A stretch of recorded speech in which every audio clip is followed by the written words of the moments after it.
If the digits are not repeated and हमें number बनाना है, नंबर ग्रेटर देन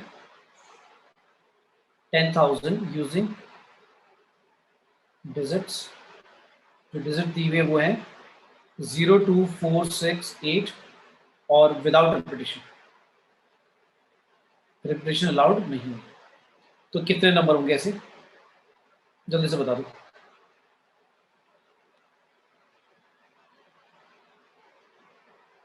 सबसे पहले अगर 10,000 से बड़ा बनाना है तो पहली बात फर्स्ट डिजिट 0 तो नहीं आएगी, बट 0 के अलावा अगर कुछ भी आएगा तो बड़ा अपने आप ही हो जाएगा ना।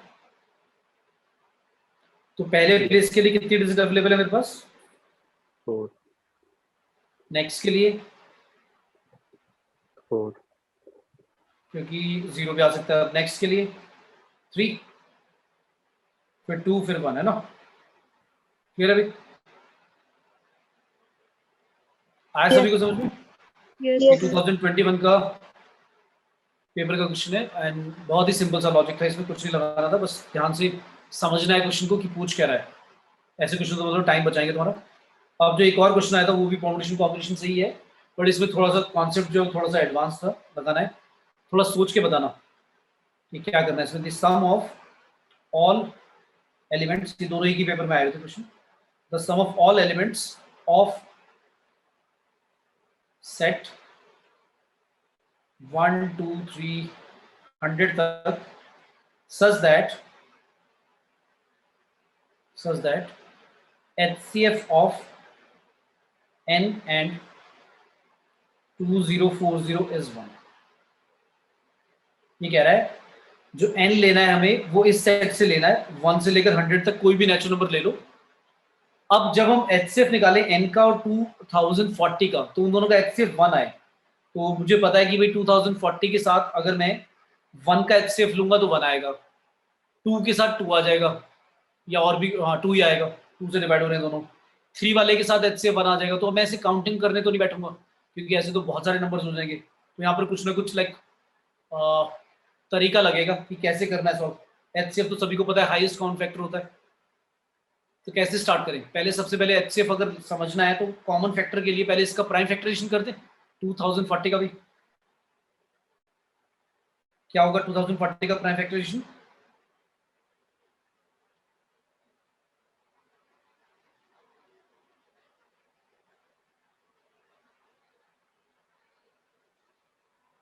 किससे डिवाइड होगा अभी? 3 से हो जाएगा, 8, 5 से करना पड़ेगा 17 प्राइम होता है। तो भाई 2040 का आ रहा है प्राइम फैक्टराइजेशन 2 की पावर 3, 3, 5, 17 ये आ रहा है। तो अगर हमें पता है कि हाईएस्ट कॉमन फैक्टर 1 रखना है तो इसका मतलब है दोनों नंबर को प्राइम है। तो मतलब ये बात याद भी रखना कि ऐसे भी कहीं पे वर्ड लिखा सकता है को प्राइम। मतलब ऐसे सोचो कि n और 2040 बोल दे को प्राइम, तो को प्राइम का मतलब यही है कि HCF क्या होना चाहिए? 1 होना चाहिए। तो ऐसे नंबर जिनका HCF 1 होता है उसको उन नंबर्स को बोलते हैं को प्राइम नंबर। तो ये बात तो क्लियर हो गई देखकर कि 2040 को कि भाई ये वाले फैक्टर तो नहीं आने चाहिए ना, 2 नहीं आना चाहिए, 3 नहीं आना चाहिए, 5 नहीं आना चाहिए, 17 नहीं आना चाहिए, और उनके मल्टीपल्स भी नहीं आने चाहिए। क्यों? क्योंकि अदरवाइज HCF जो होगा वो 1 नहीं आएगा। ये बात क्लियर है सभी को? Yes, sir. तो मैं अब क्या करूं? पहले ये जो 2040 के सारे फैक्टर लिखूं सारे के सारे, और फिर उनके मल्टीपल्स निकाल कर देखूं कि कौन कौन सा हटाना है। क्या करूं? कैसे स्टार्ट करूं? इसे सोचो थोड़ा सा, 30-40 सेकंड थोड़ा दिमाग पे जोर डालो और बताओ कोई जना समझकर कि करे कैसे वैसे स्टार्ट। मतलब ये तो समझ में आ गया कि करना क्या है, बट काउंटिंग कैसे करें कोई तरीका होगा, नहीं तो अदरवाइज ऐसे तो काउंट इंडिविजुअली काउंट करते करते तो थक जाएंगे कि कौन कौन सा नंबर लेना है। कोई सीक्वेंस बन जाए, मतलब और उनका करना क्या, देखो उसने बोला क्या, उनका सम करना है। जो भी नंबर्स आएंगे ऐसे जिनका HCF 2040 के साथ 1 है, उन नंबर्स का सम करना है। सम करना है तो मतलब अगर बहुत सारे नंबर हैं तो फिर उनका सम करने में कुछ वो सीक्वेंस बनाना पड़ेगा, अदरवाइज इंडिविजुअली ऐड करना तो बहुत टफ हो जाएगा। सर इनके अलावा बाकी प्राइम नंबर्स लेंगे? इनके अलावा बाकी प्राइम नंबर उनके साथ तो होगा, बट बाकी और भी तो होंगे कुछ नंबर। जैसे एग्जांपल देता हूँ मैं, 1, 2, 3 स्टार्टिंग वाले ही ले लेते हैं। कौन कौन से? 1, 2, 3, 4 5 6 7 8 9 10 11 12, चलो यहाँ तक ले गया मैंने, तो और 13 भी ले लिया। चलो तो अगर मैं n की वैल्यू 1 लेता हूँ तो ठीक है, चल जाएगा। 2 से नहीं चलेगा, 3 से भी नहीं चलेगा, 4 से भी नहीं चलेगा, यानी कि इवन तो चलेगा ही नहीं अब, है ना। इवन को तो देखते ही हटा दो, इवन तो पक्का ही नहीं आएंगे। तो ये बात तो क्लियर होगी कि आएगा तो ऑड वाला ही आएगा, क्योंकि 2 अगर 2040 का फैक्टर है तो एचसीएफ में जब हम ले रहे हैं कि n की क्या वैल्यू लें जिससे कि एचसीएफ 1 आए, तो 2 या 2 का कोई मल्टीपल तो आना ही नहीं चाहिए n। तो ये बात तो क्लियर हो गई। ऑड में भी क्या क्या चलेगा, 5 नहीं चलेगा, 7 चल जाएगा, 7 चल जाएगा, 9 चल जाएगा भाई, अब 3 के मल्टीपल्स भी नहीं चलेंगे, 3 का मल्टीपल भी नहीं चलेगा, 13 चल जाएगा। क्या सिर्फ प्राइम नंबर ही चलेंगे या और भी नंबर्स होंगे ऐसे, बताओ।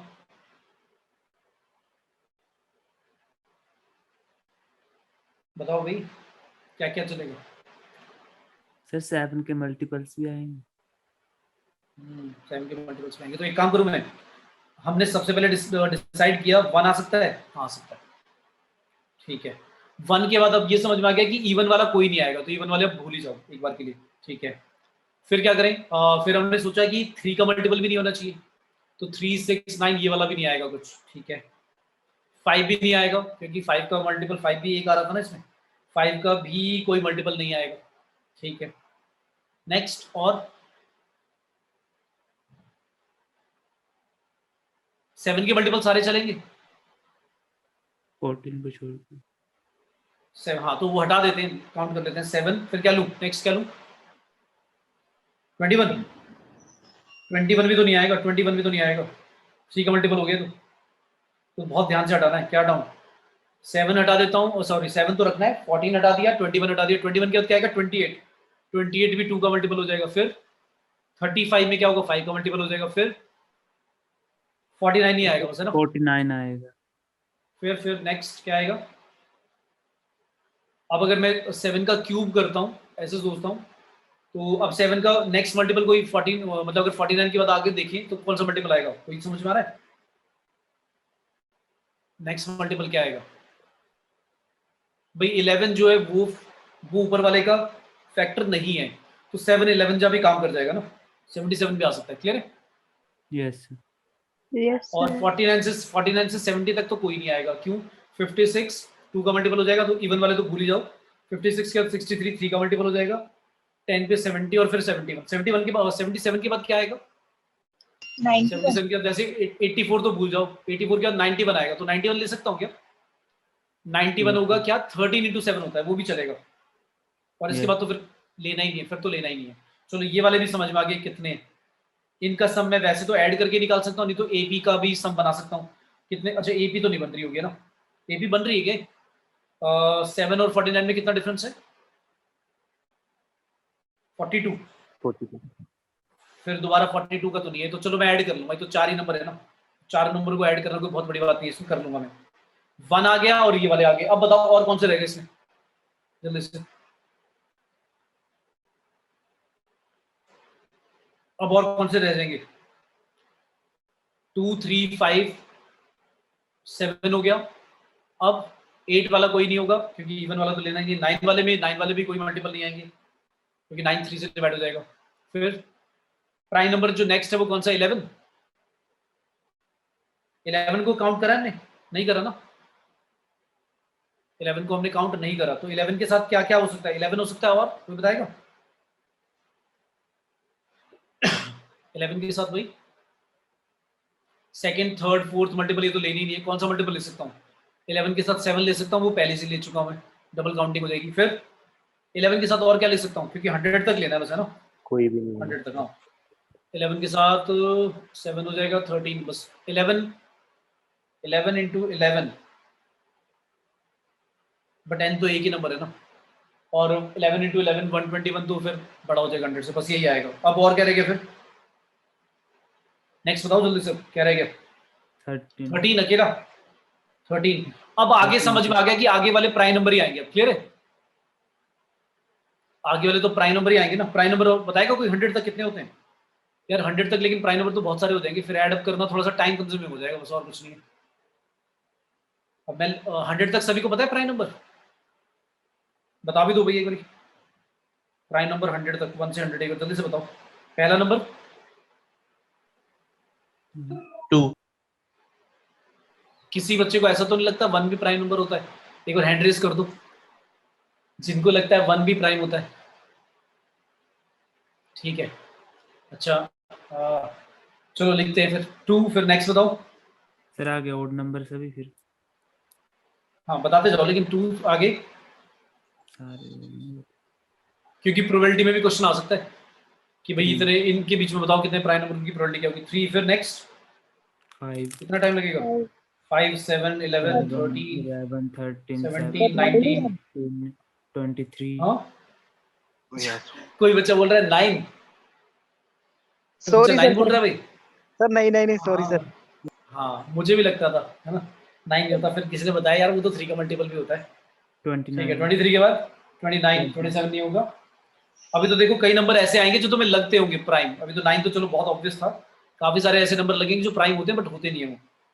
31 के बाद 39 7 37 भाई 39 होगा या नहीं होगा प्राइम? नो सर yes 41 होगा। फिर नेक्स्ट 47 43 मिस कर दिया भाई। 47 49 नहीं होगा। 51 होगा क्या prime number? no sir no sir 51 तो नहीं होगा। ठीक है 51 के बाद क्या आएगा फिर? Sir 53 next next next 57 50।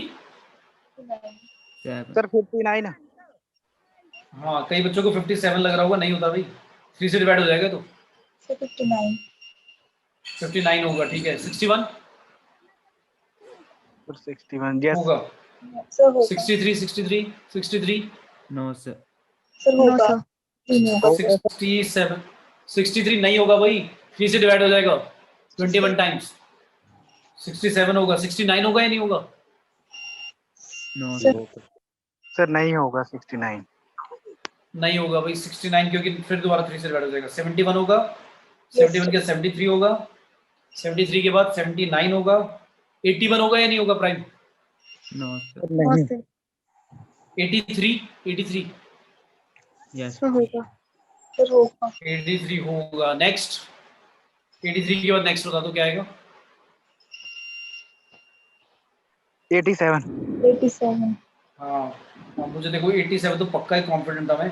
87 तो बहुत सारे बच्चे बोलेंगे। अरे भाई 91 छोटी क्लासेस में डिविजिबिलिटी रूल सिखाते हैं कि अगर सम ऑफ डिजिट अगर 3 से डिवाइड हो जाए तो नंबर भी डिवाइड हो जाता है पक्का। 8 + 7 15 आएगा। 15 3 से डिवाइड होता है, ये भी होगा। 3 का 20 गुना हटा दो 60। 60 के बाद बचेगा 27। 27 9 से डिवाइड होता है, और मतलब 3 से डिवाइड होकर 9 आएगा। पूरा 3 से डिवाइड हो रहा है भाई, तो 87 वाले में गड़बड़ कर देते थे। फिर 89 होगा। फिर 91 होगा prime. No sir no sir 91 क्यों नहीं होगा, ये भी तो बता दो क्यों नहीं होगा। 91 किससे डिवाइड हो रहा है? सर क्योंकि डिवाइड नहीं होंगे सर लास्ट में एक के ऊपर 91 by 7 से डिवाइड हो जाता है। 13 से भी होता है। 13 7 जा होता है। तो पता है क्या है, मैं तुम्हें एक ट्रिक बताऊं, तुम इनसे डिवाइड करके देख लेना। डिविजल बाय 2 3 5 7 बस। अगर इनसे डिवाइड नहीं हो रहा तो पक्का प्राइम होगा, बाकी कुछ करने की जरूरत ही नहीं है। ठीक है, अगर 1 से लेकर 100 तक प्राइम नंबर ढूंढे तो 2 का डिजिट रूल तो एकदम दिख जाएगा। 3 भी मैंने बता दिया क्या होता है। 5 वाला तो 0 5 से एंड होगा, बस 7 से डिवाइड करके चेक करना है तुम्हें। तो 2 3 5 7 से डिवाइड करो। अगर इनसे डिवाइड नहीं हो रहा तो गारंटीड पक्का क्या होगा, प्राइम होगा। ठीक है, पर ये खुद प्राइम होते हैं 2 3 5 7। कहीं कह दो कि सर 2 2 से डिवाइड हो रहा था, आपने बोला था, और वो प्राइम नहीं होता, फिर तो 2 तो प्राइम होता है। 2 3 5 7 तो प्राइम है। इनके अलावा जो नंबर्स हैं उनको डिवाइड करके देख लो इनसे, अगर नहीं हो रहे तो पक्का प्राइम होगी। 91 नहीं होगा, फिर 93 भी नहीं होगा, 97 ही आएगा बस प्राइम। सॉरी 97 पे सर्कल नहीं, 97 आएगा प्राइम। अब बताना कितने प्राइम हो गए टोटल, एक बार काउंट करना जल्दी से 1 से 100 तक। 25 आते हैं मुझे याद है, चेक कर लो। 25 ही लिखे हमने। टोटल प्राइम काउंट करना 1 से लेकर 100 तक। 25 है 25 हैं, चलो 25 यानी हमने सारे लिख दिए। अब बता दो कॉम्पोजिट नंबर क्या होते हैं, ये तो बताओगे। कॉम्पोजिट जो प्राइम नहीं होते उनको कॉम्पोजिट बोलते हैं। पर ये डेफिनेशन सही नहीं है, मतलब बोलना। तो मुझे कोई बताएगा 1 से 100 तक कितने कॉम्पोजिट नंबर होंगे? 1 से 100 तक कितने कॉम्पोजिट नंबर, अगर ऊपर वाले 25 है तो ये कितने होंगे? 75 हाँ मुझे पता था, इसलिए मैंने क्वेश्चन पूछा था। ये होंगे 74। क्यों? 1 नहीं होगा। 1 is neither prime nor composite. अब क्यों ऐसा? तो पहले मुझे कोई प्राइम नंबर की डेफिनेशन देगा, पहले कोई भी बोल दो प्राइम नंबर की डेफिनेशन, अगर मुझे किसी को। हाँ हाँ बोलो। खुद से डिवाइड होते हैं। जो खुद से डिवाइड होते हैं उनको प्राइम बोलते हैं, खुद से तो सारे होते हैं। तुम बोलना चाह रहे हो जो नंबर अपने आप से और 1 से डिवाइड होते हैं, यही बोलना चाह रहे हो ना? यस हाँ देखा, मुझे भी जब मैं छोटा था मुझे भी ये लगता था यही डेफिनेशन ठीक है, पर इस डेफिनेशन के हिसाब से ना 1 को भी फिर प्राइम मानू भाई, 1 अपने आप से और 1 से दोनों से डिवाइड हो रहा है। 1 को क्यों नहीं बोल रहे फिर आप? 1 को क्यों नहीं बोलते? तो प्राइम नंबर की डेफिनेशन ये रॉन्ग है। किसी को बताना हो, कजन वगैरह को, छोटे बच्चे को, किसी को, तो ये मत बोलना, हमेशा बोलना प्राइम नंबर ऐसे नंबर होते हैं जिनके एग्जैक्टली 2 फैक्टर होते हैं। क्या होते हैं? Prime number have exactly 2 factors, ना 2 से कम ना 2 से ज्यादा। और कॉम्पोजिट नंबर क्या होते हैं? मोर देन 2 फैक्टर्स, जिनके 2 से ज्यादा फैक्टर होंगे उनको बोलेंगे कॉम्पोजिट। 1 एक ऐसा नंबर हो गया जिसका ना तो 2 से ज्यादा फैक्टर है ना ही 2 फैक्टर है, एग्जैक्टली एक है, इसलिए उसको किसी भी कैटेगरी में नहीं रखा, ना तो प्राइम वाली कैटेगरी में रखा ना ही कॉम्पोजिट नंबर की कैटेगरी में रखा। क्लियर है? Yes sir. ठीक है। यस तुम्हारा तो ये प्रोबेबिलिटी वाला क्वेश्चन ही रॉन्ग हो जाता। कोई कहता है कि बताओ प्रोबेबिलिटी बताओ, 1 से 100 तक नंबर चूज करे, उनमें से बताओ प्रोबेबिलिटी बताओ कि कॉम्पोजिट नंबर निकले। तुम तो 75 बाय ये लिख के आओगे 100, क्योंकि 25 ऊपर रट लिया तुमने और 100 में से माइनस कर दिया 75। 1 पे तो ध्यान ही नहीं दिया। प्राइम नंबर की डेफिनेशन ध्यान से पता ही नहीं है कि क्या होती है भाई। ध्यान रखना, 1 जो होता है ना तो प्राइम होता है ना कॉम्पोजिट होता है, ध्यान रखना। ठीक है, क्लियर है? Yes sir. तो इसका मतलब ऊपर वाले में हमारे जो नंबर हम लिख रहे थे, अब कौन से नंबर आएंगे? सिर्फ वो प्राइम वाले नंबर आएंगे और जो हमें लिखने हैं। तो यार ये तो बहुत सारे नहीं हो जाएंगे? काउंटिंग करते करते पागल हो जाऊंगा मैं तो, है ना? इसमें प्राइम नंबर में कोई सीक्वेंस भी नहीं बनेगा कि हाँ भाई ऐसे ऐसे मैं ऐड कर लूँ, ये कर लूंगा मैं। 13 के बाद क्या आएगा? 17, फिर 19, फिर 23, फिर क्या था? 25, 27, 29, फिर 31, फिर 37, 41, 43, 47, 49 आ चुका है। 49 वैसे प्राइम नहीं है पर वो लेना है। 51 नहीं आएगा, 53 आएगा, 57 नहीं आएगा, 59 आएगा, 61 आएगा, 67 आएगा, 71, 73, 79, 83, 83 के बाद 87 नहीं, 91 भी नहीं, 91 आ चुका है वैसे प्राइम नहीं है, और 97। इन सबको ऐड कर लोगे क्या? वैसे कर तो सकते हैं, मतलब 2 मिनट लग जाएंगे ऐड करने में। ऐड करने का तरीका क्या होना चाहिए भाई? ऐसे होना चाहिए कि भाई 7 और ये 3 हटा दो, 10 बन गया। पहले सिर्फ यूनिट प्लेस काउंट कर लो, 10, 10 के बाद फिर दोबारा देखो ऐसे 20, 30, 40, 50, 60, 70, 80, 80, 80, 80, 90, 90 और क्या बचा? 91, 94। ठीक है भाई, ये मैंने सारे यूनिट प्लेसेस का सम कर दिया। अब टेंस प्लेसेस का सम तो कर ही लोगे ऐसे ही, ठीक है? हो जाएगा? Yes sir. मतलब अगर कभी ऐसे आ जाए कि बहुत सारे केसेस हैं तो ये ऐड अप करने का, क्योंकि स्टैट्स में भी क्वेश्चन आ सकते हैं ऐसे जिनमें तुम्हें एफ का समेशन करना होता है, तो वो थोड़ी सी बड़ी अजीब सी वैल्यूज आती हैं। तो ऐड अप जब करोगे तो थोड़ा सा ऐसे ऐड करो। अगर तुम स्टार्टिंग से सीरियल वाइज ऐड करोगे तो थोड़ा सा टफ हो जाता है। तो 9 और 1 का पेयर बना दिया, 8 और 2 का बना दिया, 7 3 का बना दिया, 10 10, इस तरह से काउंटिंग जल्दी हो जाती है।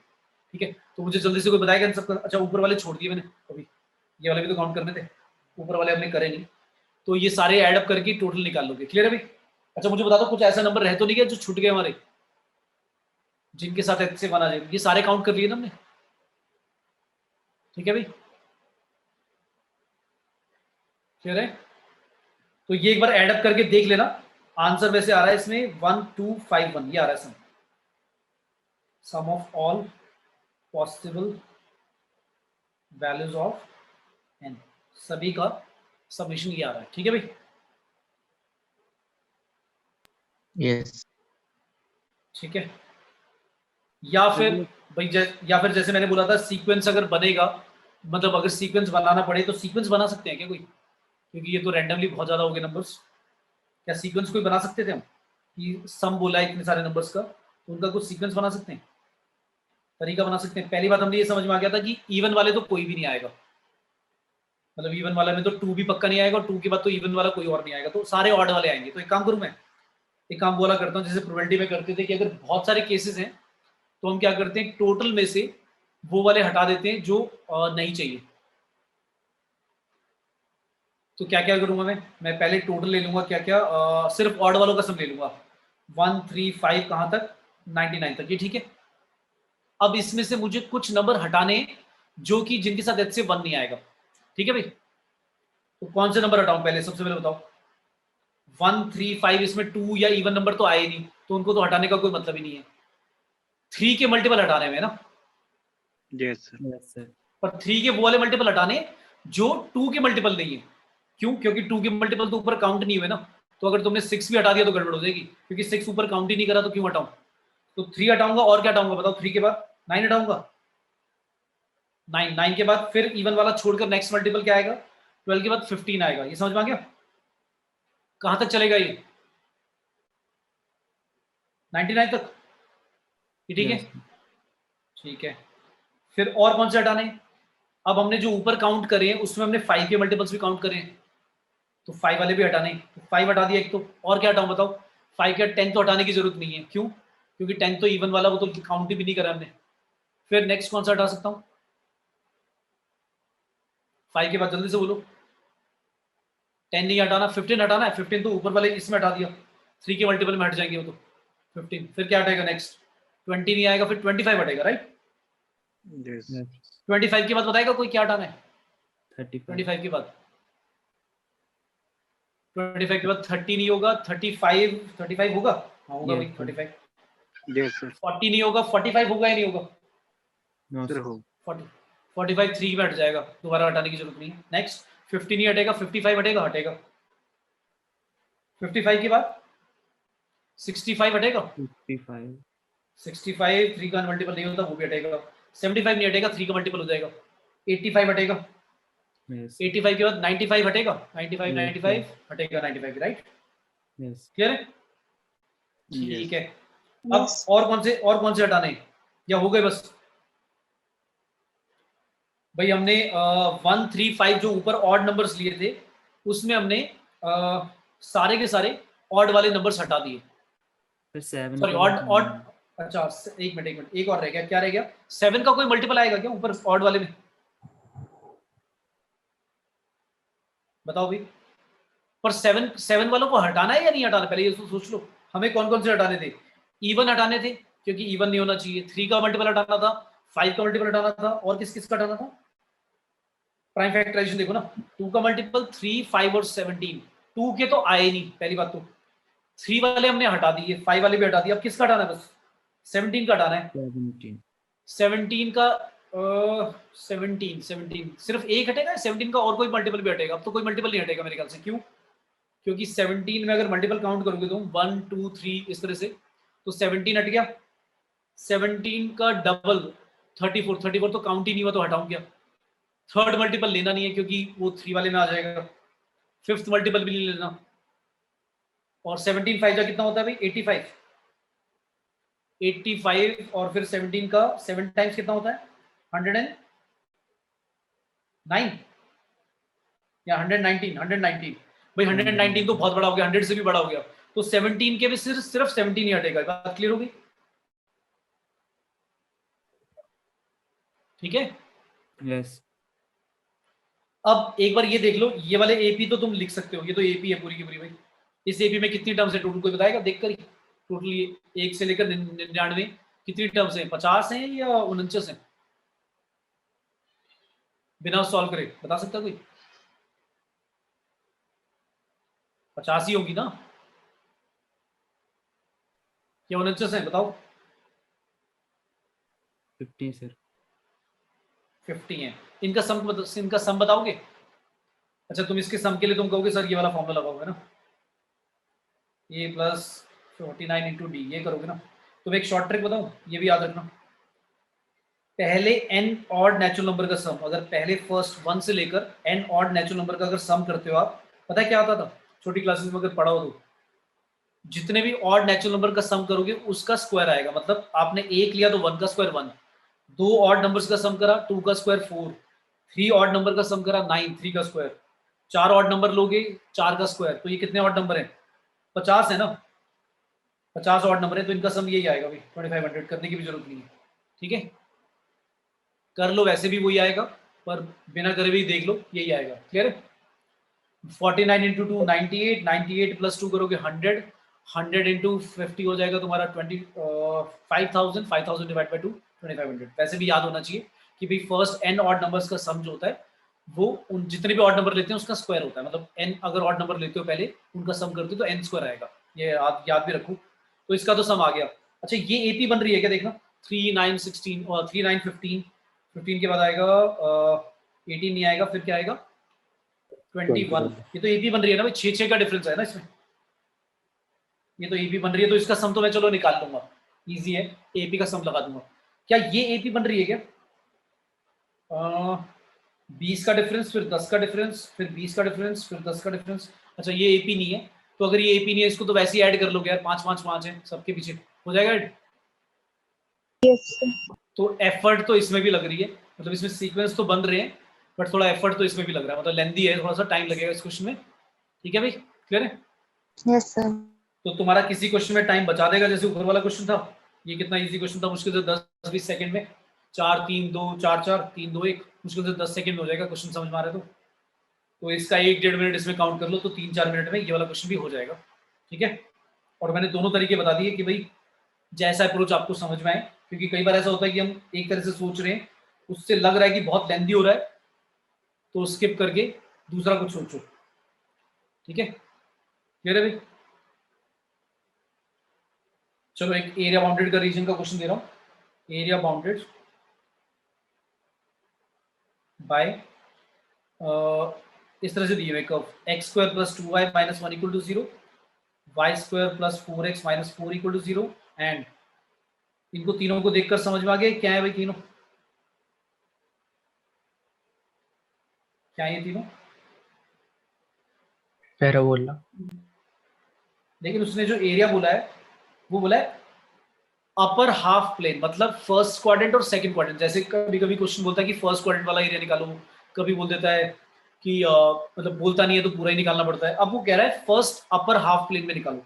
अपर हाफ प्लेन का मतलब हो गया कि फर्स्ट क्वाड्रेंट भी चलेगा और सेकंड क्वाड्रेंट भी चलेगा, थर्ड वाले में नहीं चलेगा और फोर्थ वाले क्वाड्रेंट में नहीं चलेगा एरिया।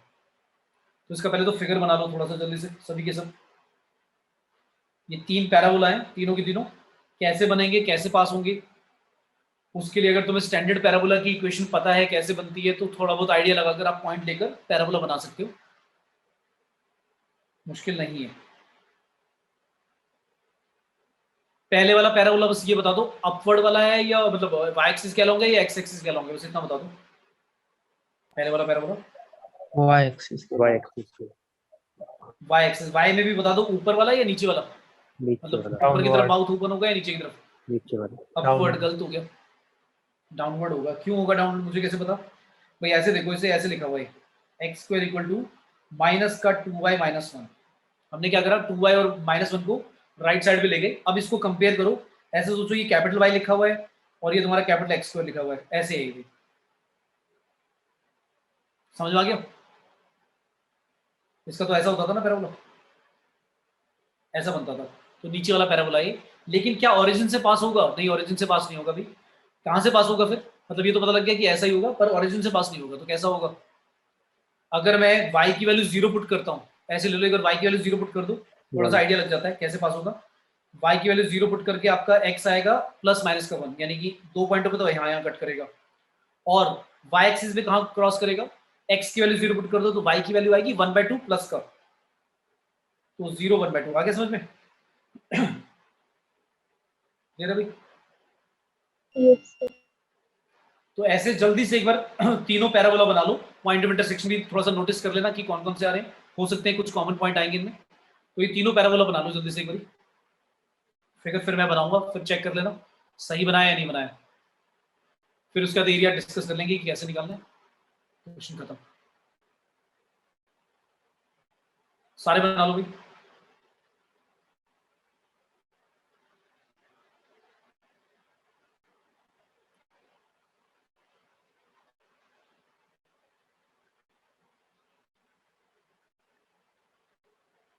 बन गया भाई।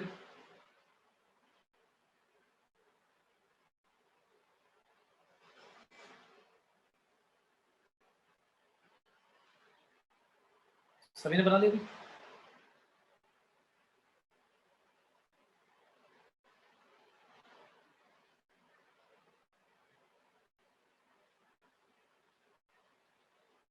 पहले वाला बनाया हमारा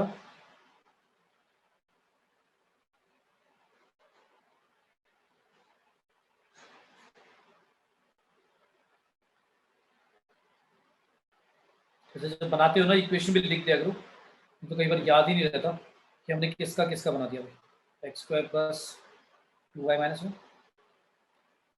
फिर सेकेंड हमारा, सेकेंड कौन से वाला है, एक्स एक्सिस वाला है वाई एक्सिस वाला अलोंग? एक्स एक्सिस के अलोंग है। एक्स एक्सिस भी नेगेटिव वाला है ये, मतलब राइट की तरफ माउथ ओपन होगा इसका।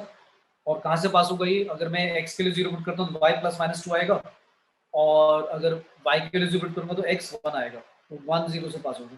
1 0 देखो ये पॉइंट कॉमन ही आ गया, यानी ऐसा होगा। और ये रफ फिगर होती है, बट रफ में भी इतना भी मतलब स्केल अजीब सा मत कर देना कि एक्स एक्सिस का और वाई एक्सिस का या पॉइंट्स का, कि फिगर इतनी मैसी सी बन रही है कि कुछ समझ में ही नहीं आ रहा कि भाई कौन सा कहाँ पे क्या है। ये पॉइंट था 1 0, ये पॉइंट आएगा 0 2, और ये पॉइंट आ रहा है 0 माइनस 2। ठीक है, इस पर भी लिख देता हूँ। क्या है? Y square plus 4x minus 4 equal to 0। Last क्या है हमारा? लास्ट है हमारा Y square minus 4, Y square equal to 4x plus 4, 4 common ले लो, x प्लस 1। तो ये कौन सा एक्सिस वाला है? एक्स एक्सिस वाला है। लेफ्ट साइड को माउथ ओपन होगा इसका, और कहाँ से पास होगा ये? अगर मैं x के लिए 0 पुट करता हूँ तो प्लस माइनस 2 आएगा, यानी वही वाले पॉइंट आएंगे। x के लिए 0 पुट करने पे प्लस माइनस 2 ऐसा ही आएगा बस। और कहाँ से पास होगा ये? x की वैल्यू -1 आएगी अगर y 0 पुट करते हैं, तो यानी उल्टा बनेगा नहीं। तो ये वाला पॉइंट कॉमन हो गया, मतलब ऐसा बनेगा।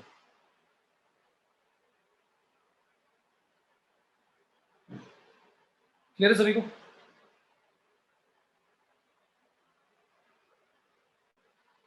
क्लियर है भी सभी को? तो एरिया दिख गया भाई, कौन सा निकालना है? एरिया समझ में आ गया कौन सा निकालना है?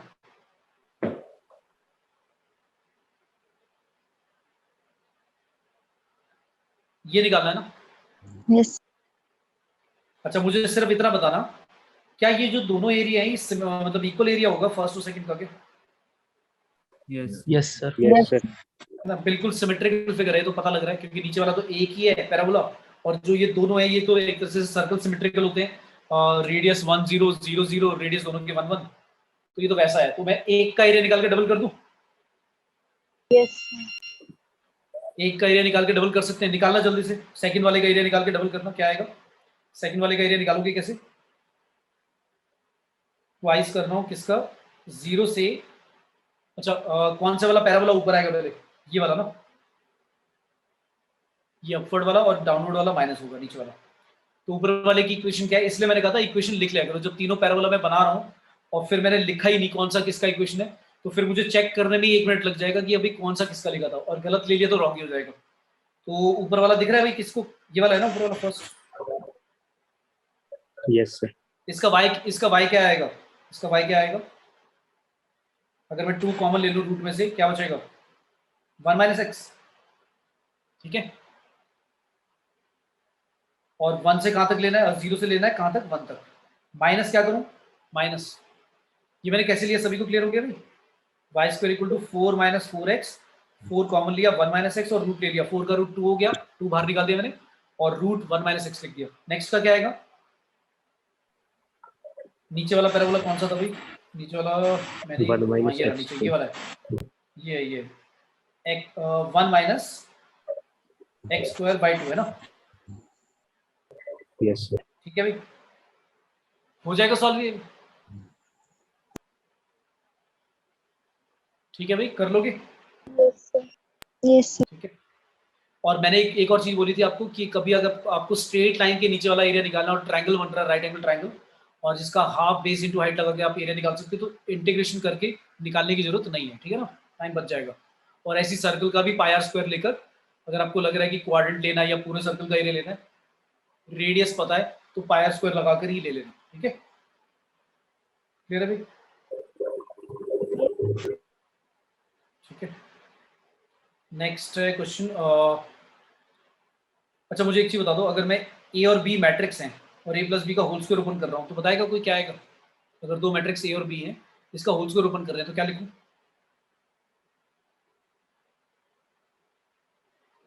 ए B are square matrix of 3x3 order, तो कोई मुझे बताएगा ए प्लस बी का होल स्क्वायर ओपन कैसे करूंगा? क्या लिखूं? ये ठीक है?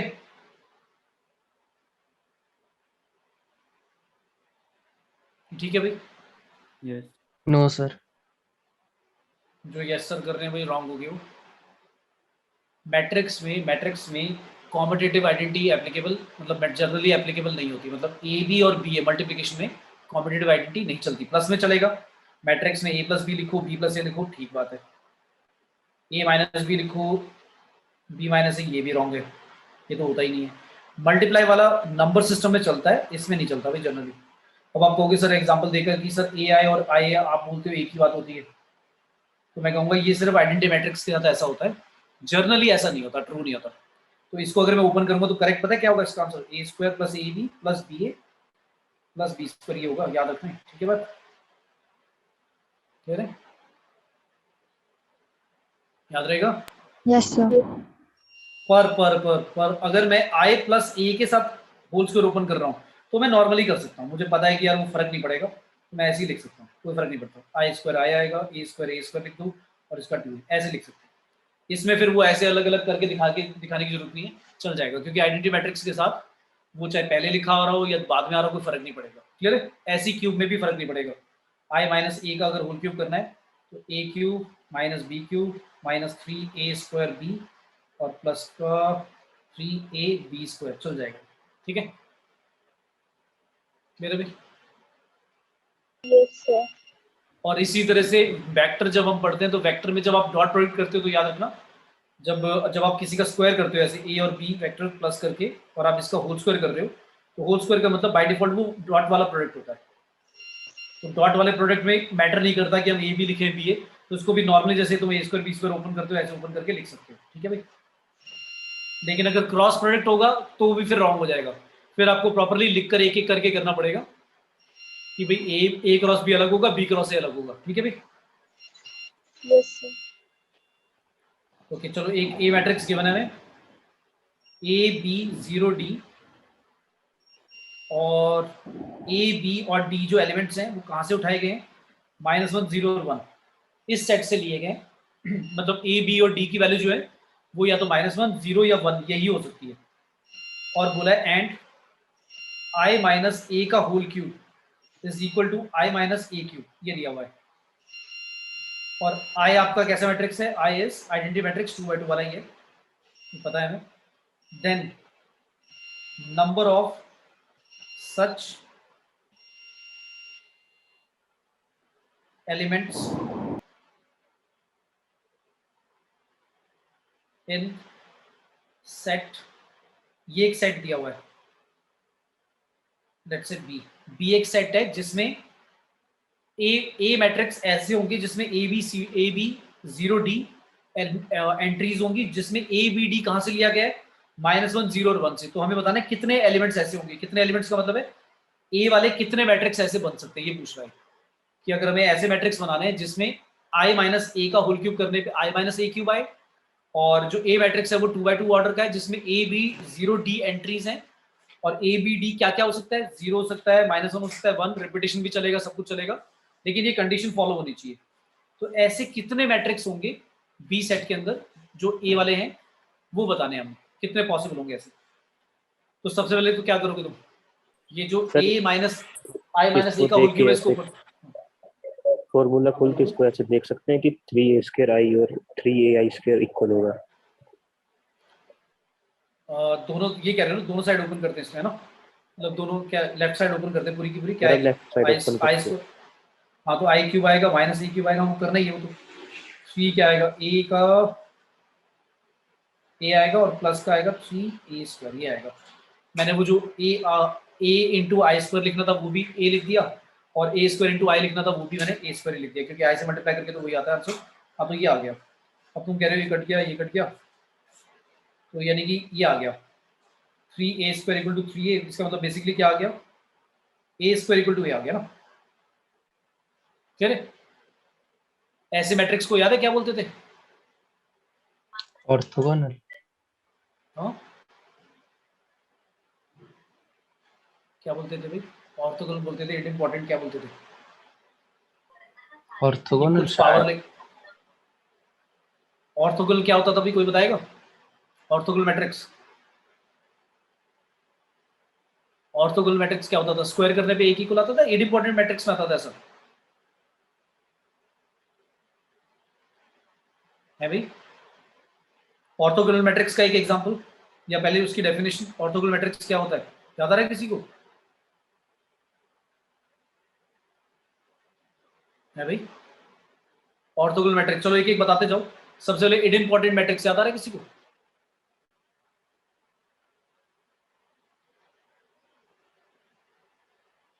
चलो अभी ये छोड़ दो, पहले ये बताओ ए स्क्वायर अगर एक के इक्वल आ गया, अब ए पे आ जाओ, पहले ए स्क्वायर निकाल लो कितना आएगा जल्दी से, कोई ए स्क्वायर की वैल्यू निकाल दो, कितना आ रहा है अभी सॉल्व करके। ए स्क्वायर अगर ए के इक्वल है तो ये वाली कंडीशन टेस्ट करके हमें ये देखना है कि अगर एंट्रीज ए बी डी -1 0 और 1 लेनी है तो हम कितने मैट्रिक्स ऐसे बना सकते हैं। पहले ए स्क्वायर निकाल लो, कितना आ रहा है बता दो ए स्क्वायर की वैल्यू, मल्टीप्लाई कर लो ए को ए से, बताओ कितना आ रहा है। ए बी और डी की टर्म्स में ही आएगा, जो भी आएगा बता दो क्या आ रहा है। ए स्क्वायर a², ठीक है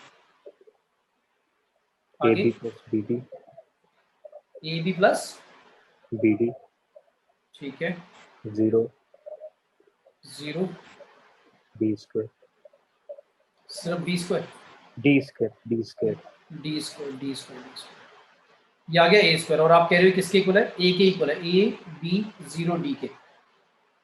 अब यहां से क्या कंक्लूड करेंगे, निकालो भाई। अगर ए स्क्वायर को ए के इक्वल रख के वैल्यू निकाल लो, क्या क्या हो सकती है ए की, जल्दी से बता दो। अगर ए स्क्वायर को ए के इक्वल रखकर, या तो 0 होगा या 1 होगा है ना। अगर ए स्क्वायर को ए के इक्वल रखूंगा तो ए की वैल्यू या तो 0 होगी या 1। और मैंने बताया था ऐसे काटना नहीं है, ऐसे काट दिया तो तुम्हारा आंसर सिर्फ 1 आएगा, 0 बच जाएगा, मतलब 0 आएगा नहीं। क्लियर है? Yes, sir. बाकी भी जल्दी से बताओ फिर। डी स्क्वायर में भी यही होगा,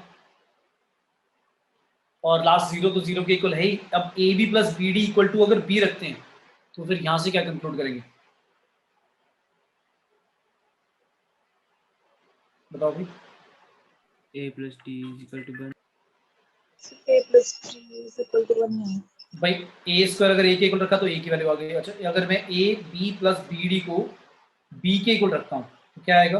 बी को पहले इधर ही ले आओ, बी कॉमन ले लो, ए प्लस डी -1 इक्वल टू 0।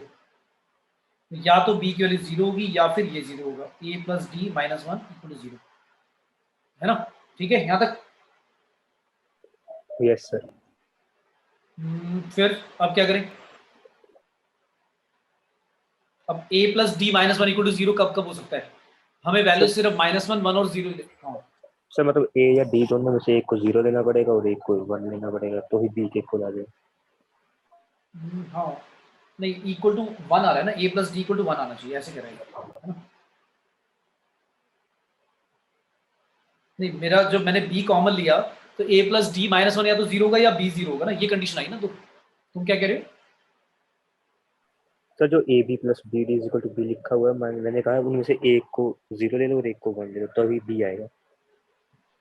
हाँ ठीक है, वो तो लाइक जितनी पॉसिबिलिटी है मैंने ऐसे करके कर लिया, फैक्टराइज करके समझ लिया, कोई बात नहीं। वो लाइक ऐसे करने में क्या होता है, अगर एक आधा केस हम लेते हैं तो हो सकता है कोई और कोई केस दिमाग में ना आए जो हो सकता था, तो मैंने अलग करके ऐसे कर दिया कि एक चलो बी की वैल्यू 0, अब a प्लस डी अगर 1 है तो 1 कैसे कैसे आ सकता है, ए और डी की वैल्यू सिर्फ -1, 0 और 1 में से ही ले सकते हो आप।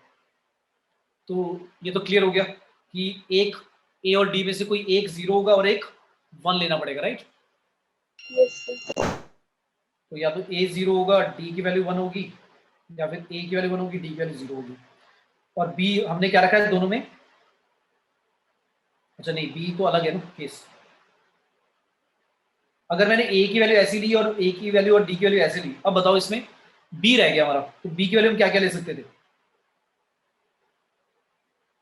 बी की वैल्यू क्या ले सकते हैं भाई, बी की वैल्यू तो तीनों चलेगी ना, क्योंकि अब मैं बी की वैल्यू चाहे कुछ भी लूं, ये क्लियर है।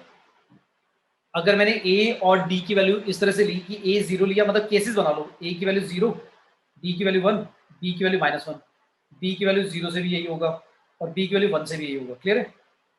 Yes, sir. ये समझ आया। Yes, sir.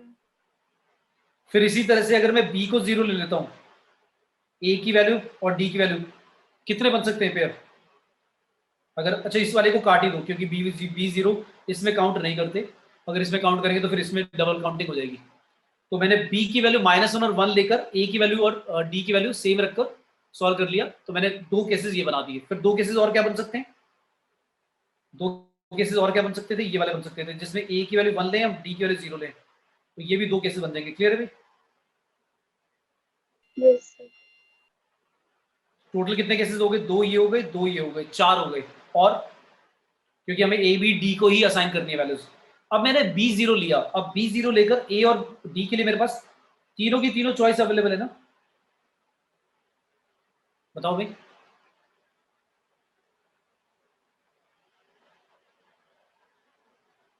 कितने आएंगे भाई बताओ। -1 वाली नहीं होगी। -1 वाला नहीं होगा, क्यों नहीं होगा, रीजन, क्योंकि तब a इक्वल्स टू a² वाली नहीं होगी। हाँ क्या हो जाएगा, कौन से वाला केस नहीं आएगा दोबारा बोलो। अगर बी की वैल्यू 0 लेते हैं तो ए और डी की वैल्यू क्या नहीं ले सकते, -1। दोनों की वैल्यू -1 है ना, ये कह रहे हो। Yes sir. ठीक है, नहीं क्यों नहीं ले सकते अगर बताओ। अगर मैं -1 भी ले लेता हूँ दोनों की वैल्यू, अगर -1 -1 और b की वैल्यू 0 रखते हैं तो 0 ही तो आएगा मल्टीप्लाई करके, क्यों नहीं, ठीक है। तो सर तब a इक्वल्स टू a² वाली कंडीशन नहीं होगी। a इक्वल टू a², अच्छा वो वाली भी कंडीशन थी हमारी जिसमें a 0 था। एक मिनट में अलग से लिख देता हूँ सेग्रेगेट करके, हमारा आया था a 0 आया था, a बनाया था पहले वाले से, है ना। तो a 0 लेकर और a की वैल्यू 1 लेकर b और d क्या क्या हो सकते थे, हमने b और d पे कंडीशन लगाई थी। अच्छा दोनों कंडीशन सेटिस्फाई होनी चाहिए, या मतलब ये वाली जो दो कंडीशन आई है और ये वाली दो कंडीशन जो आई है, ये दोनों के दोनों एक साथ सेटिस्फाई होनी चाहिए, अलग अलग भी चल जाएगा, एक साथ होनी चाहिए ना, मतलब ऊपर वाला भी और ये वाला भी। हाँ तो आपने क्या बोला कि अगर हम a की वैल्यू -1 और d की वैल्यू -1 लेते हैं तो ये सेटिस्फाई नहीं करेगा ना, ठीक है भाई। तो अगर ये हटा दें, ये वाला केस हटा दें, तो अब कितने केसेस होंगे इसके, अगर b को 0 रखा और a और d के लिए मेरे पास चॉइसेस हैं, तो फिर कितने केस बन जाएंगे बताओ भाई, कितने बनेंगे इसमें। b तो फिक्स कर दिया मैंने, यही लेना है, और a और d के लिए मेरे पास कितनी चॉइसेस है, a के लिए 2 चॉइसेस हैं, d के लिए भी कितनी चॉइसेस है भाई, 2 चॉइसेस हैं, तो टोटल 4 ये बन जाएंगे। तो 4 ये होंगे, 2 ये होंगे, 2 ये, कितने आगे भाई 8 सच मैट्रिसेस, है ना, क्लियर है सभी का है समझ में। जो ये मैंने इंटरसेक्शन वाली बात करी कि दोनों बातें सेटिस्फाई होनी चाहिए, सभी को आया ना समझ में कि भाई अगर जब आप कह रहे हो कि a² इक्वल टू a के इक्वल है, तो इसका मतलब a² इक्वल टू a भी होना चाहिए, साथ के साथ ये वाली कंडीशन भी सेटिस्फाई होनी चाहिए कि ab plus bd equal to क्या होना चाहिए, b के इक्वल, क्लियर है। Yes, sir. ठीक है, अच्छा d² को हमने d के इक्वल रखेंगे तो वही आएगा, d की वैल्यू 0 या फिर 1, वो तो इनमें आ ही रही है ना, d की वैल्यू 0 और 1 वाली कंडीशन हम ले ही रहे हैं, तो वो अलग से काउंट करने की जरूरत नहीं है, ठीक है भाई, आया सभी को। Yes, sir. ठीक है, तो इस तरह से हमारे टोटल बनेंगे 8 बनेंगे सच मैट्रिसेस, तो यानी नंबर ऑफ एलिमेंट्स कितने होंगे उस सेट में, ऐसे मैट्रिक्स बनाने के लिए 8 होंगे।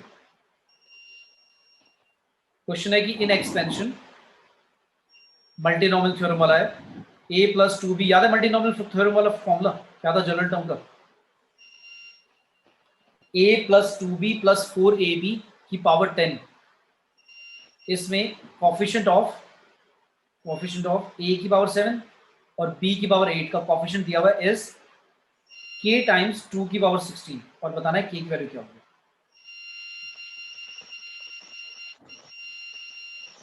पहले बता दो भाई, सभी को याद है जो जनरल टर्म का फॉर्मूला था वो याद है सभी को?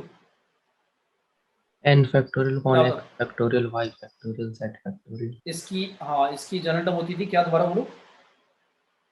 10 फैक्टोरियल, n फैक्टोरियल यानी कि 10 फैक्टोरियल डिवाइड बाय इनकी जो पावर्स होंगी उनका इनटू लिख लेते हैं पहले। इनटू में लिख लेते हैं, a की पावर क्या लिख लूं, p लिख लेता हूँ, 2b की पावर q लिख लेता हूँ, 4ab की पावर r लिख लेता हूँ और इन्हीं के फैक्टोरियल लिख जाएंगे, राइट? यही कह रहे हो? Yes sir. ठीक है, हाँ ये होता था जनरल फॉर्मूला। ठीक है, अब इसमें वो कह रहा है कि इसका कोएफिशिएंट कह रहा है a की पावर 7 और b की और 8 का, तो मतलब मुझे p q r निकालना पड़ेगा तभी बता पाऊंगा। तो अब तुम्हारे पास जनरल टर्म का मैंने फॉर्मूला लिख दिया है। कोएफिशिएंट किसकी बात कर रहे हैं? a की पावर 7, b की और 8। तो अकॉर्डिंग टू रिक्वायर्ड कंडीशन कुछ रिलेशन बनाकर सॉल्व करने की कोशिश करो जल्दी से। a तुम्हारा a है, b की जगह 2b है और c की जगह 4ab है। तो a की पावर अलग कर लो, b की पावर अलग कर लो और जो कुछ रेस्ट्रिक्शन है p q r पर जो भी रेस्ट्रिक्शन लग सकती है वो लगाकर सॉल्व करो और बताओ क्या है।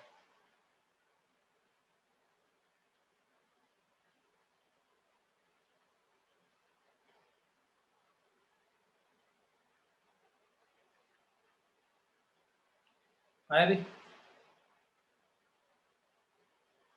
रेस्ट्रिक्शन बता दो क्या क्या लग रही है।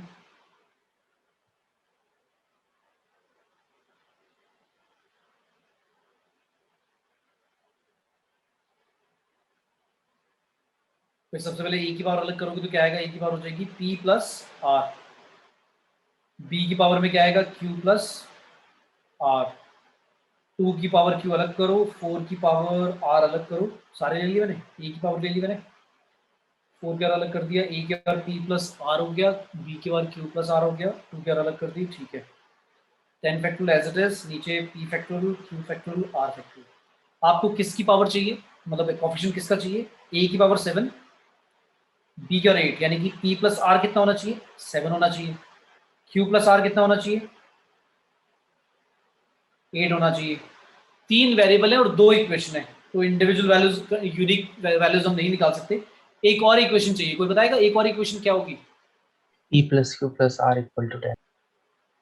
बहुत अच्छा। भाई मल्टीनॉमियल थ्योरम में हमने पढ़ा था इन तीनों की पावर मिलाकर भाई p plus q plus r, जो टोटल पावर लिखी है ये इससे ज्यादा तो नहीं होगी और एग्जैक्टली इसी की इक्वल होगी। तो ये थर्ड इक्वेशन, इन तीनों से p q r की वैल्यूज निकल जाएंगी, निकालो जल्दी से। q p2 प्लस है, r यहाँ रख दो, p2 है, q की वैल्यू q3 और r5।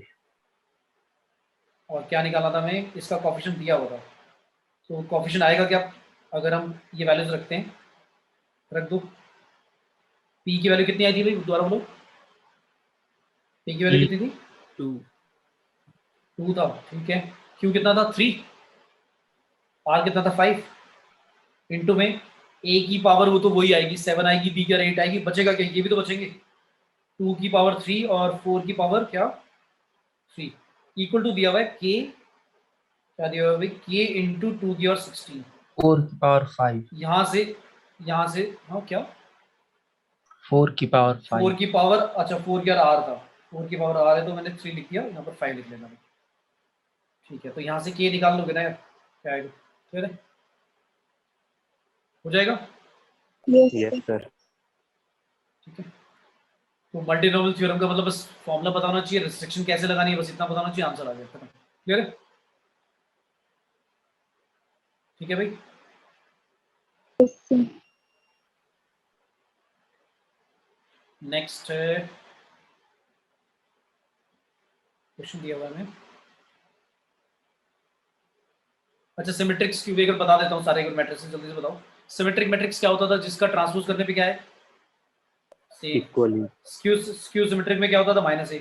और स्क्यू सिमेट्रिक मैट्रिक्स के बारे में एक और चीज होती थी कि उसके सारे डायगोनल एलिमेंट क्या होते हैं, जीरो होते हैं, याद है? Yes sir. सारे डायगोनल एलिमेंट जीरो होते हैं। और एक और बात, अगर ऑड ऑर्डर का स्क्यू सिमेट्रिक मैट्रिक्स है, मतलब 3x3 वाला एक स्क्यू सिमेट्रिक मैट्रिक्स है, तो उसका डिटरमिनेंट क्या आता था, जीरो आता था। ये भी याद होना चाहिए। क्लियर है? Yes, sir. ठीक है भाई। फिर जो वो टाइप अलग अलग वाले टाइप के स्पेशल टाइप, जैसे मैं ऊपर बोल रहा था कि अगर ए स्क्वायर ए के इक्वल आता है तो ऐसे मैट्रिक्स को बोलते हैं इडेम्पोर्टेंट मैट्रिक्स। क्या बोलते हैं? इडेम्पोर्टेंट मैट्रिक्स बोलते हैं। अगर आपका ए स्क्वायर करने पर ए के इक्वल आ जाए, मतलब इसका ये हो गया कि ए की पावर अब 2 से बड़ी कुछ भी पावर निकालते रहो, ए ही आता रहेगा। क्लियर है?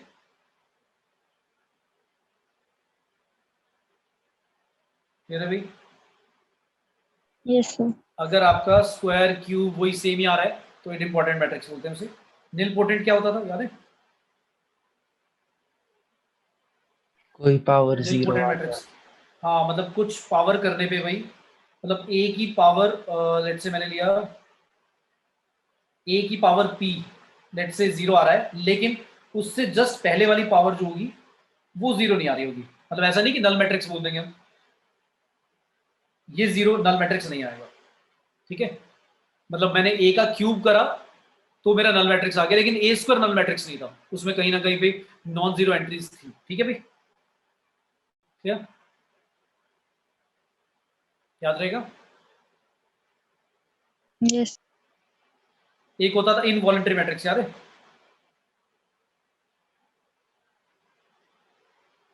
क्या होता था इनवॉलंटरी मैट्रिक्स? तो ये एक ऐसा मैट्रिक्स जिसका स्क्वायर करने पे क्या आ जाए, आइडेंटिटी मैट्रिक्स बन जाए। क्या बन जाए? Identity matrix. क्लियर है? Yes. और किसी भी मैट्रिक्स को मैं एज अ सम ऑफ क्या लिख सकता हूँ, याद है? क्या लिख सकते थे? सिमेट्रिक सिमेट्रिक दोबारा दोबारा क्या लिख सकते हैं? हाफ ऑफ किसी भी सिमेट्रिक मैट्रिक्स को as a half symmetric plus skew symmetric matrix का सम लिख सकते हैं, जिसमें पहले वाला जो मैं लिखा है वो सिमेट्रिक होगा, दूसरा वाला स्क्यू सिमेट्रिक होगा। एक होता था ऑर्थोगोनल, बता दो क्या होता था ऑर्थोगोनल?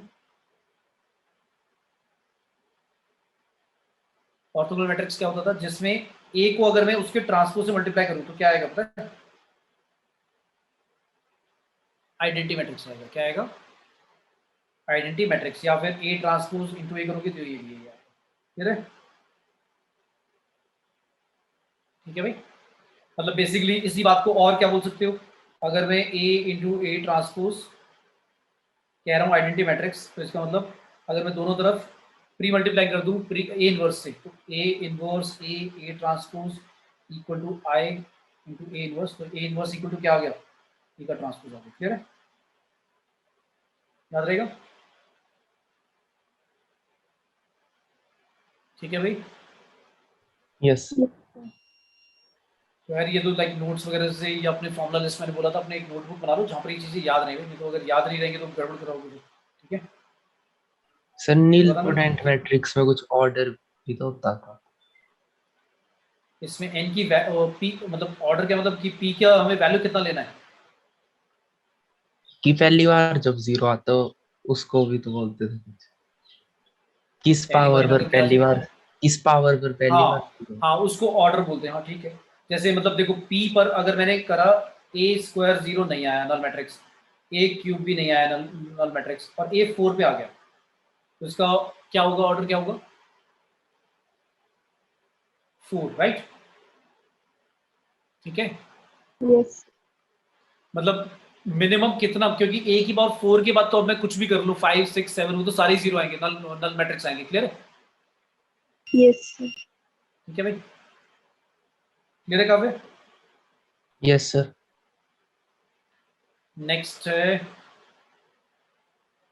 सीक्वेंस सीरीज का ले लेते हैं, बहुत इजी सा सम, ये पेपर का था 7/5, जल्दी से देख के ही समझ जाओगे तुम क्या करना है इसमें, बस बता दो, सॉल्व नहीं करूंगा मैं। ये दिया हुआ है और देन 160s पूछा है क्या होगा, मतलब s निकल जाएगा तो 160 टाइम निकल ही जाएगा। तो इसको देख के बता दो कौन सी सीरीज समझ में आ रही है।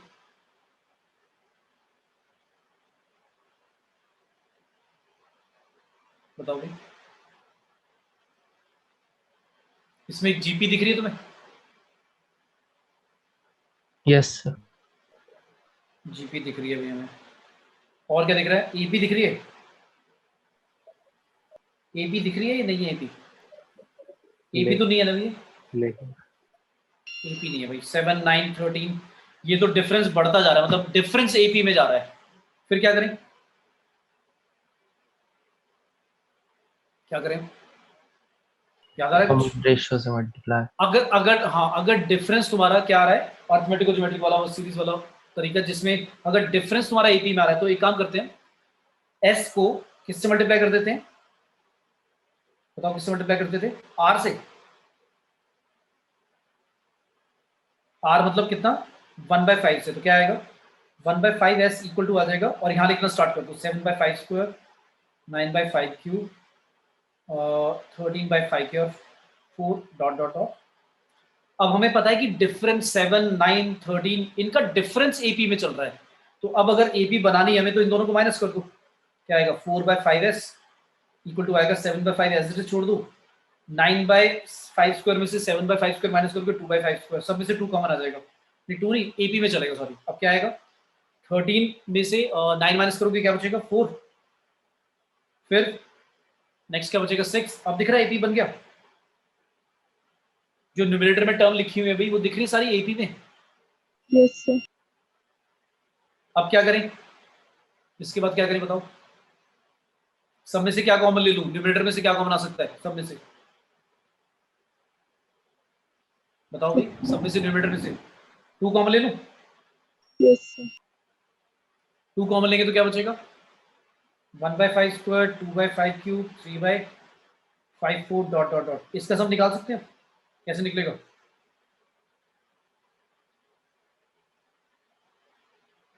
इसका सब निकालो, कैसे निकालोगे?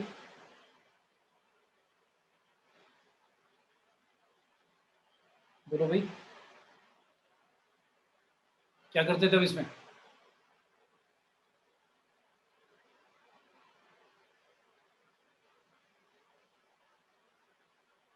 क्या करें? क्योंकि ये ना तो अब एपी है ना जीपी है, दोनों को मिक्स है, तो क्या करें इसका फिर? 5 स्क्वायर कॉमन ले लो और फिर एजीपी वाले तरीके से। हाँ समझ में आया। 5 स्क्वायर कॉमन लेंगे तो क्या बन जाएगा बताओ? एजीपी में क्या करते थे बताओ? एजीपी वाले सीक्वेंस में क्या करते थे? मतलब एक सीरीज हमारा एपी वाला आ रहा है 1 2 3 इस तरह से, और एक जीपी वाली आ रही है टर्म्स। फिर क्या करते थे? कॉमन रेशियो से मल्टीप्लाई और फिर माइनस। हाँ तो दोबारा करना पड़ेगा। जो अभी हमने करा है, जो अभी हमने करा है उससे क्या हुआ? माइनस करने से क्या हुआ? अभी जीपी नहीं बनी। अगर ऊपर 1 1 1 आ जाता तो जीपी बना के मैं फॉर्मूला लगा देता, लेकिन अभी दोबारा करना पड़ेगा वही चीज दोबारा। क्लियर है भाई? अब क्या करना पड़ेगा? इसको S1 मान लो। S1 ऐसा लिखा हुआ है ना?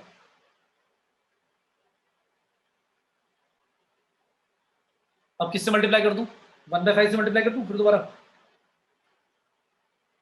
ठीक है भाई, क्या आएगा? ऑल्टरनेट करके लिखना स्टार्ट करो ऐसे। 1/5 क्यूब आएगा, फिर नेक्स्ट में 2/5 4 डॉट डॉट डॉट, फिर माइनस कर दिया। क्या आ गया? 1/5 स्क्वायर, 1/5 क्यूब। सभी को आया समझ में भाई? अब जीपी बन गई। क्लियर है? मतलब सीक्वेंस में भी एक और सीक्वेंस बन रहा है। क्लियर है? Yes sir. ठीक है, हो जाएगा सॉल्व? कर Yes. लोगे? ठीक है। तो हमने देखा कि यार जो जी नहीं तो अगर आर से मल्टीप्लाई करके अगर माइनस करके न्यूमरेटर सारे सेम हो जाते हैं तो फिर वो जीपी वाला फॉर्मूला लगा देते हैं। लेकिन हमने देखा कि जो डिफरेंस है, वो जो डिफरेंस आ रहा है वही एपी में आ रहा है, तो उसको फिर एक अलग से S1 माना मैंने, अलग से सीक्वेंस। उसमें भी फिर वो ये वाला फंडा लगाया हमने। क्या? कि भाई आर से मल्टीप्लाई करके फिर एक और बार माइनस करा। अब जाके हमारा आंसर यहाँ पर जीपी आया। जितनी भी टर्म्स दे रखी हैं इसने, टर्म्स टर्म्स तो नहीं दी इसने, डॉट डॉट लिखकर छोड़ दिया, शायद इनफाइनाइट वाला ही। एन टर्म्स नहीं है, इनफाइनाइट है। ठीक है भाई? क्लियर है? सर आंसर फ्रैक्शन में आ रहा है। पूरा इसका सिर्फ S1 का आंसर या पूरा आंसर? पूरा। नहीं, पूरा आंसर तो आ रहा है भाई इनका 305 आ रहा है। सर क्वेश्चन में एस पूछा था या कुछ मल्टीप्लाई करके पूछा? 160 टाइम्स। अच्छा 160 टाइम्स, तो तुमने 160 नहीं करा होगा। कितना आ रहा है तुम्हारा बताओ? 61/32। 32 5 टाइम्स होता है, बिल्कुल ठीक है आंसर तुम्हारा। ठीक है भाई, क्लियर है? आया भी सभी को समझ में यस सर। कि इसमें हमारा 2 बार बन गया। तो यार ये टिपिकल टाइप्स है, मतलब अर्थमेटिको ज्योमेट्रिक सीक्वेंस, इनफाइनाइट जीपी का समेशन। तो ये भाई प्रैक्टिस कर लो, इन्हीं में से घुमा फिरा के पूछेंगे क्वेश्चन। तो थोड़ा सा एक होता है ना, स्पीड भी तब ज्यादा होती है जब हमें क्वेश्चन को देखकर पता हो, नहीं तो हम अटक जाएंगे पेपर में, टाइम ज्यादा लग जाएगा फिगर आउट करने में। ठीक है, तो प्रैक्टिस करो इसकी। और मैंने जैसे बोला कि हर चैप्टर के फॉर्मूले कॉन्सेप्ट भी वो तो एकदम टिप्स पे अब याद होने चाहिए कि किस चैप्टर में से क्या फॉर्मूला था, कौन सा सीक्वेंस बन रहा है, कॉम्प्लेक्स नंबर के और वो सब जितने भी लाइक फंडा हमने लाइक कॉन्सेप्ट सीखे हैं, स्टैट्स, कोई भी चैप्टर मतलब अब ऐसा नहीं रहना चाहिए, टाइम ही नहीं है इतना। तुम सोचोगे कि अब कर लेंगे, लास्ट में कर लेंगे, बिल्कुल होंगे नहीं बेटा, वो साथ के साथ अब कर लो। चाहे एक दिन लगाकर अपना लाइक 2-4 चैप्टर जो भी लाइक अच्छी तरह से रिवाइज नहीं है, जिनके कॉन्सेप्ट रिवाइज नहीं है, उनको कर लो। क्योंकि क्वेश्चन सिर्फ लास्ट मोमेंट पे तुम सिर्फ फॉर्मूला और कॉन्सेप्ट देख के जाओगे और क्वेश्चन रिलेट नहीं कर पाओगे, क्योंकि माइंड में ना वो सारे कॉन्सेप्ट जब तक होते नहीं है तब तक समझ में नहीं आता। जैसे इस क्वेश्चन को देखा, मेरे को लग रहा था इजी है, फिर मैंने भी जब लिखा तब पता लगा ये तो दोबारा एक और बार लेना पड़ेगा इसमें। तो मैं कह रहा था मुझे सिर्फ मेंटली बता दो क्या करेंगे, मुझे लग रहा था एक ही बार में आर से मल्टीप्लाई करेंगे आंसर आ जाएगा। बट हमने देखा कि जो एपी है वो डिफरेंस एपी में आ रहा है, तो 2 बार करना पड़ा इसमें। क्लियर है?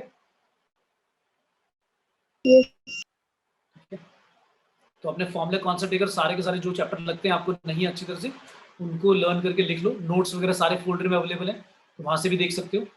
बाकी मैंने बोला था कि भाई अपना एक नोटबुक कोई रजिस्टर ऐसा बना लो जहाँ पर साफ साफ सारे कॉन्सेप्ट लिखे हों। अगर मेंटेन करा है तो ईजी हो, मतलब उन बच्चों को फायदा होगा। जिन बच्चों ने मेंटेन नहीं करा वो अब क्या करेंगे, नेट से देखेंगे, इधर उधर से कहीं से नोट्स में देखेंगे।